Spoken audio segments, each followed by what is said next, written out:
안녕하세요. 법 읽어주는 공정쌤입니다. 오늘이 2020년 12월 2일인데요. 내일 아침 제31회 공인중개사 시험 합격자 및 최종 답안 발표가 예정되어 있습니다.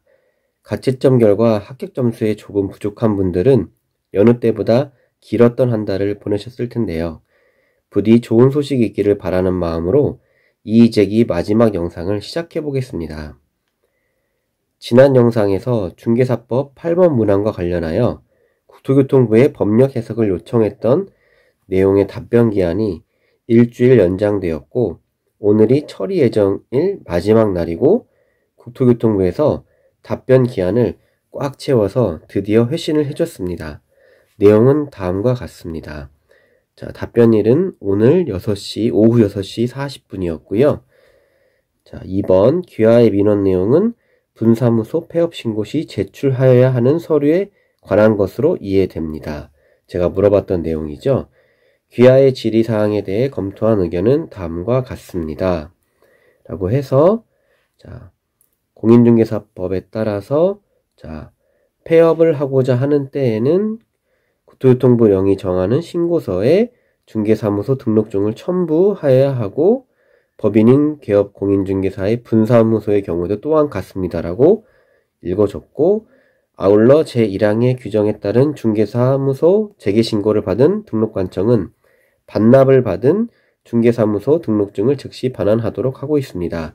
참고로 공인중개사법 시행규칙 제11조에서는 중개사무소의 이전 신고 등에 대한 규정을 정하고 있는데, 이때 분사무소를 이전할 경우에는 분사무소 설치 신고 필증, 즉 신고 확인서 괄호를 쳤네요.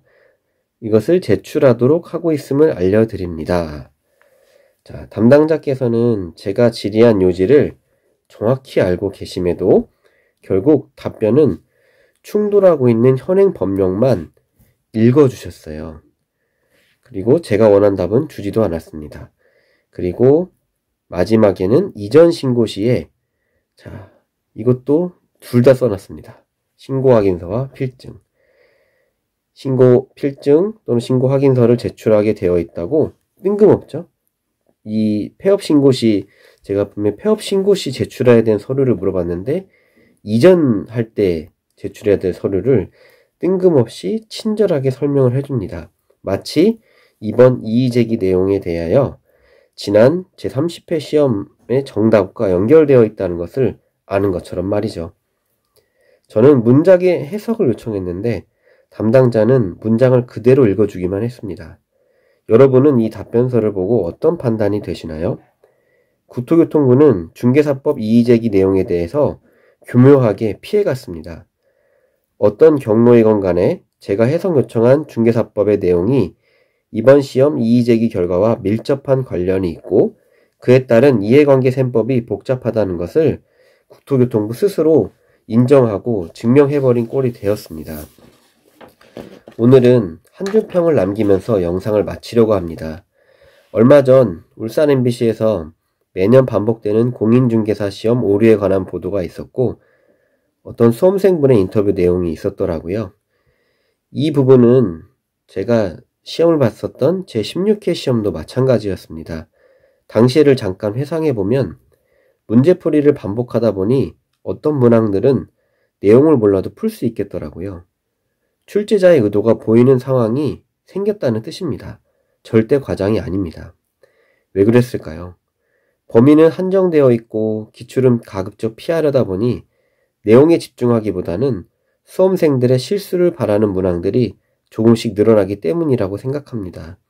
물론 법령과 연계된 일을 하는 데 있어서 법조문상의 한 글자 한 글자는 매우 중요합니다. 특히 부동산은 사유재산이기 때문에 더더욱 말이죠. 하지만 공인중개사 시험은 부동산 중개를 위해 필요한 역량을 준비하는 시험입니다. 법령의 조사 하나하나까지 외우고 있는지 여부를 확인하는 시험이 돼서는 안 됩니다. 그래서 오늘은 한 줄 평. 공인중개사 시험은 국어시험, 즉 언어영역 시험이 아니다. 제가 왜 이렇게 말씀을 드리는지 더 이상 설명이 필요 없을 것 같습니다. 많이 기다려 주셨을 텐데 영상 시청해 주셔서 감사드리고 오늘 짧게 마치겠습니다. 고맙습니다.